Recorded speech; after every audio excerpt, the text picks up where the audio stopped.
as the community of Uvalde, Texas prepares for the funerals of 21 victims of Tuesday's shooting at Robb Elementary School.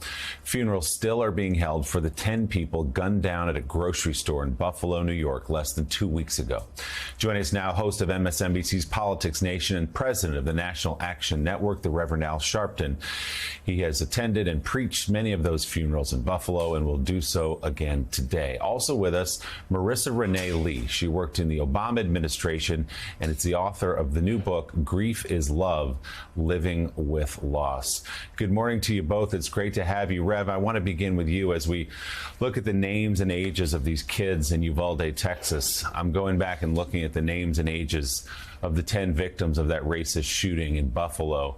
And you're going to preach the funeral of an 86-year-old this weekend. And coming up today, a 62-year-old who was at that top supermarket with her fiance, and he was in a different aisle, and she was killed while shopping.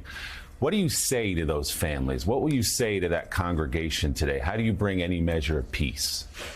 It is very difficult because you're dealing with people that have to deal with things that does not make sense and that they did not expect, so they could not have any preparation. But what you have to challenge them to do is to really, in the memory of their loved one, try to raise this to have meaning. It is very difficult to have meaning in the middle of suffering, but that is what life presents to us. So what I'll say to the Talley family in my eulogy today, as well as tomorrow to the Whitfield family, is that we cannot kill their legacy because they were killed by a racist who took their life. We must live the life that they would want us to live and raise the ideas and the kinds of things we want society to become in their name. We must make good out of bad, as painful and difficult as that may be. Marisa, your beautiful, heartbreaking book is called Grief is Love. It details your own loss, but also speaks more broadly to the loss that we all feel at times in our lives, sometimes as a country, as we're feeling right now. It feels so heavy. It feels difficult to get up and keep going. What do you say to people watching today who are really feeling the weight, especially in these last 2 weeks of these two shootings? I want to tell people that it's normal. You know, we need to give ourselves permission to grieve in this moment. We didn't even have an opportunity to fully process the tragedy in Buffalo before this shooting happened this week in Texas. And let's not forget, we just crossed 1 million lives lost to COVID. You know, we are going through a lot as a country. And I think it's okay if you're feeling heavy. It's okay if you're feeling overwhelmed or sad or angry. Give yourself permission to have those feelings because you need to acknowledge all that's been lost. Like, we cannot heal from that which we do not acknowledge.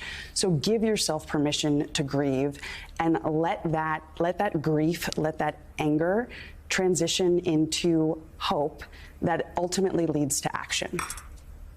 Marisa, Mike Barnacle has one for you. Mike. Marisa, could you please speak to the grip that grief has on people, that it is in many, many cases never-ending, and how you learn to live with that on a daily basis? I'm sure it recedes after a bit, but it is eternal. Yeah, I define grief in Grief is Love as the repeated experience of learning to live in the midst of a significant loss. You know, I lost my mom over 14 years ago.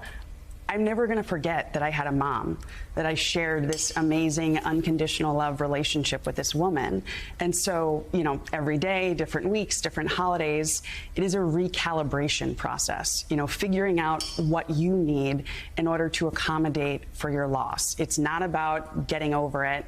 It's not about moving on. It's about treating yourself with love and compassion and grace as you learn what it is you need to be okay day to day without the person you love.